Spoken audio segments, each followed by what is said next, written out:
Welcome back. The program is still Good Morning Abuja. And yes, when we talk about Abuja this morning, we are going to be looking at the Abuja Municipal Area Council. And this time, we are going into the broadcast world of the Abuja Municipal Area Council. Many people would find this interesting, especially as regards broadcasting. Do you know that AMAC has a broadcasting unit? It's called the Abuja Broadcasting Services Limited, and this company is in the able hands of none other a professional, a broadcast giant, if you permit me to use that word, the hands of Ibrahim Pam, who is the managing director and CEO, AMAC Local. AMAC Broadcasting Services Limited. Good morning, and thank you for joining us on the show this morning. Thank you very much. Good morning. Yes, I'm super excited to meet you and to have you on this show because your name is big. And here we are talking about the most cosmopolitan area council, not just in the FCT, but basically Africa. This is the this is the council that is the landlord to the president. So that must mean the competition here, the activities here are ever evolving now. As someone who heads the broadcast company of this council, let us begin to understand why was the need for this council to have a broadcast services. Okay, thank you for having me. Yes. And it's a privilege, really, to be on your platform today. This is an opportunity that we have long awaited to have, and fortunately, today we have it. So I must thank you very much. I must also sincerely appreciate the management of NTA for giving us this opportunity to come and have this chat with you today. AMAC Broadcasting Service Limited is a brainchild of the current administration of Honorable Christopher Zakame Kalangu, the executive chairman of AMAC. It came about as a result of the existing structure that the current chairman met on ground.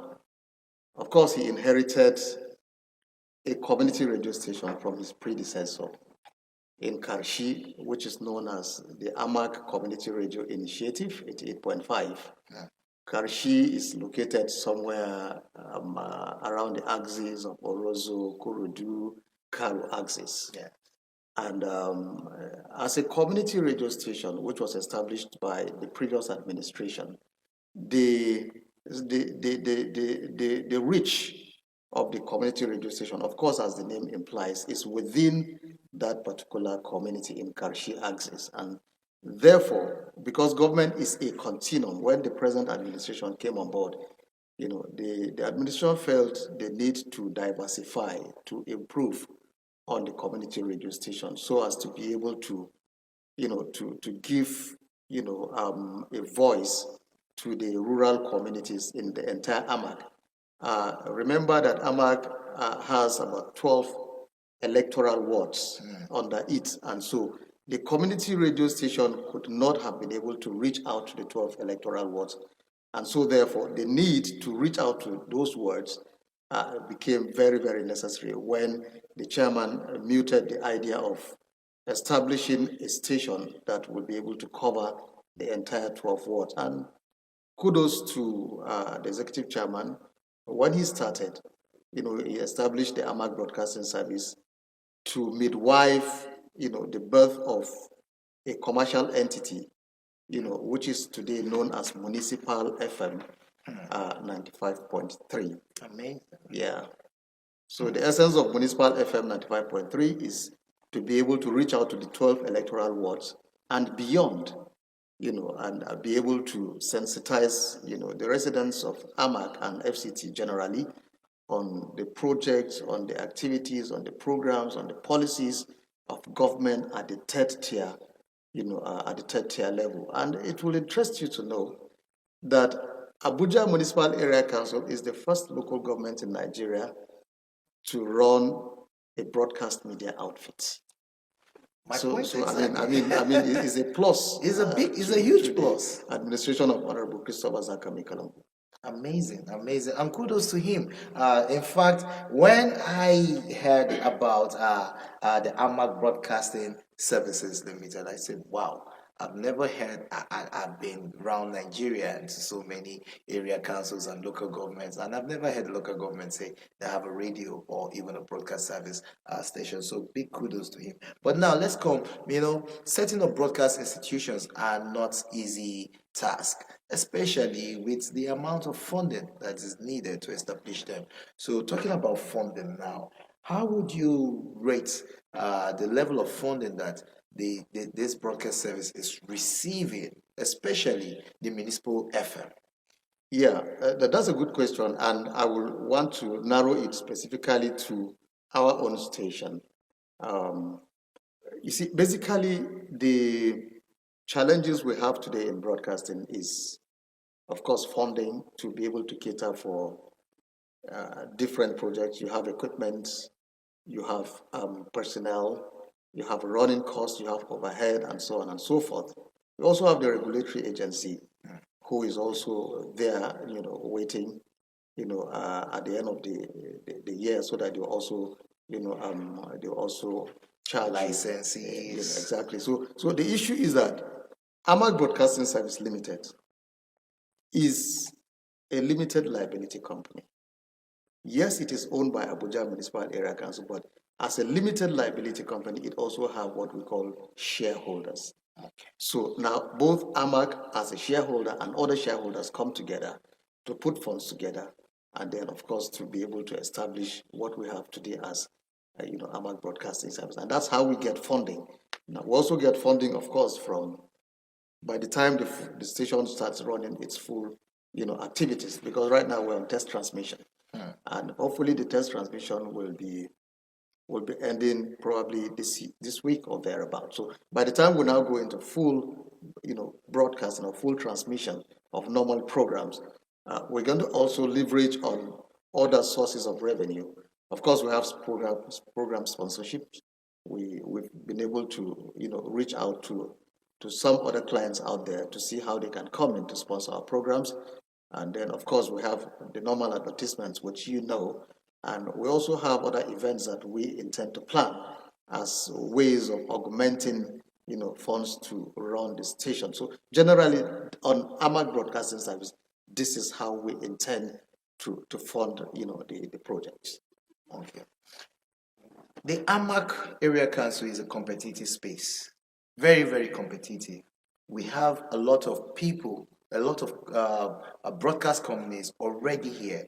Now, let's speak to relevance. What would you say stands, let's say the municipal FM, the community radio at Karshi, or other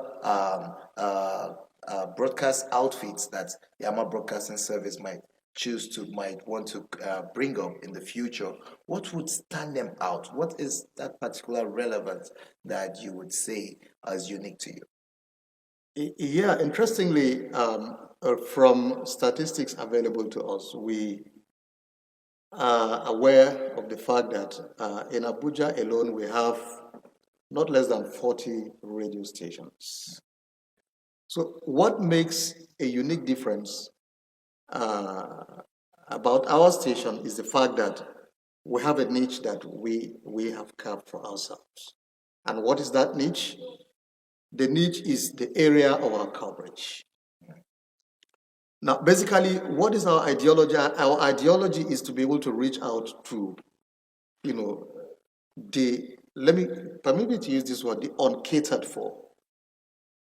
Unfortunately, a lot of people who reside in the city tend to think that AMAC is all about, the town.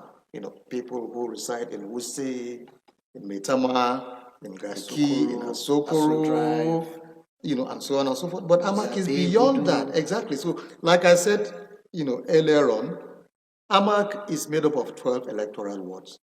Now, these electoral wards are even zoned into three. We have zone A, we have zone B, and we have zone C.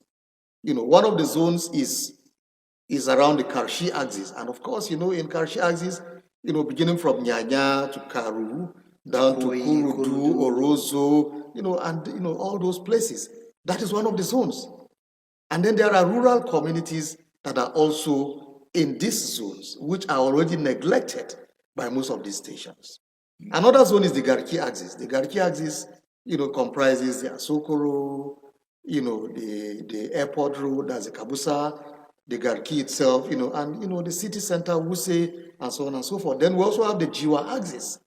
The Jiwa axis, you talk about Karimo, you talk about Gwagwa, you talk about Dede. Idu, Dede, and so on and so. These are communities where you have, you have a huge population of not less than 600,000 people. So the need we've carved for ourselves is to be able to reach out to these communities with the kind of content that will interest them, the kind of content that most of the stations have neglected because they don't have a voice, they don't have a platform where they can reach out to the government to say, look, this is our plight. And so Yes. we're calling on the government to give us attention so as to be able to address our health challenges, to be able to address our educational challenges, to be able to address our infrastructural challenges, electricity, road, water, and so on and so forth. So basically, Municipal FM, stands an opportunity, a better chance to be able to reach out to these communities and then to tell government that this is the plight of these people and to also bring them, to make them participate in governance. Amazing. I am super excited to know that this community station is out here reaching out to people, particularly for these reasons, so that the quality of life can be better. As we like I keep saying, AMAC has like almost all the embassies, all the international communities who have to do business in Nigeria are here at AMAC. The major companies, everybody's here at AMAC. And what do we speak? We speak English. But then, who are the people who actually reside in AMAC? We have the Baggies, the Koros, the different tribes. These are the indigenous tribes. What about the tribes that come here to reside, have turned to part of this big family called the AMAC family? How do we reach out to them to understand this is what they should do about environment, this is what they should do about sanitation, this is what they should do about primary education, primary healthcare, and all of that? So having you speak this language and having you bring these broadcast services to them is something that we must applaud, and I would like to say congratulations to you, and well done. But I need to ask now, there must be some challenges you've encountered. If you share them with us, so we could at least learn from them and see how we could bring solutions to them also. Yeah, basically, like I established from the beginning of course, this interaction with you. You will agree with me that local broadcasts stations today, particularly stations that are running on terrestrial, spectrum, have their own fair challenges that they are grappling with every now and then. First and foremost, when you look at the, the availability of technology today. Now, one of the biggest challenges that broadcast stations today are facing is the fact that technology has taken the audience away from the local broadcast stations. Members of the audience, they will prefer to browse through their phones, to see what is happening in the World Wide Web. So they hardly now visit or tune to your station or tune to your channel to listen to what is happening locally, or to even watch, if it's television now, like NTA now, to watch what NTA Channel 5 is doing.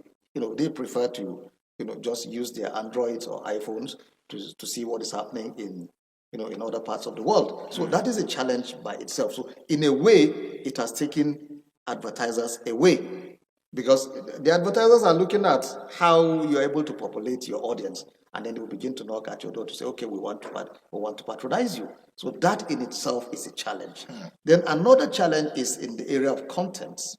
Most of the stations you see around today, don't speak, like you said earlier on, don't speak the language that this target audience understand.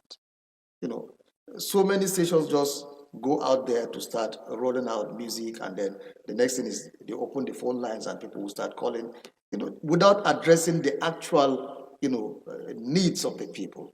So when you have a target audience and you know that these are the needs of the target audience, you should be able to create the kind of contents, that appease them, or the content that that draws their attention and then addresses their plight. So this in itself is a challenge, lack of content that addresses the challenges of the populace or the target audience. I mean, the many other challenges, even funding on this, and we've had, engagement, stakeholder engagement with NBC and other agencies on how, to address this issue of power. It has brought a lot of stations to cut down or to trim down on the size of their workforce, because, of course, if you are investing in, say, okay, alternative energy, are you talking about diesel power generator? Are you talking about the solar energy and so on? And so these are capital intensive. Then you also talk about the equipment itself. Broadcast equipment is They are is, not is on the cheap. high side. Yeah, Yes. is a huge investment, and every investor will want to to have value for whatever he or she has invested in. So that has also brought about the trimming down of the workforce, because by the time you invest heavily in this equipment, and then you begin to look at how to break even. So these are some of the major challenges that the broadcast industry, is grappling with. Thank you so much for what you're doing. And of course, I'd like to thank the executive chairman, the Honorable Chairman of the Abuja Municipal Area Council, for a visionary leadership of setting up these broadcast services to be able to cater to the needs of the community. It's an amazing job you're doing, and kudos to the chairman. The year is just year 2025. It's just January in the year 2025, which means there's 11 more months to go. And I'm sure there are so many things to achieve in this new year. So I'd like to wish the Abuja Broadcast Services good fortunes and to say Godspeed as you continue to bring development to the community. Thank you so much. Well, sorry, before you sign out, let me Yeah. also use this opportunity to appreciate the management of NTA Channel 5 Abuja for giving us a platform to be able to talk to the residents of Abuja Municipal Area Council and FCT generally on the transformation that the executive chairman of AMAC has brought to the people of AMAC. I want to thank you very sincerely for this partnership, and I wish that we will continue on this trajectory to see how we can be of help, to each other, as time goes on. Thank you very much. Thank you too. Thank you too. You heard that? You've heard it from somebody I call my big brother in the broadcast business. I'm talking about Ibrahim Palm, the managing director and CEO, AMAC Broadcasting Service Limited. The program is still Good Morning Abuja. Please stay with us while we go on this very short break.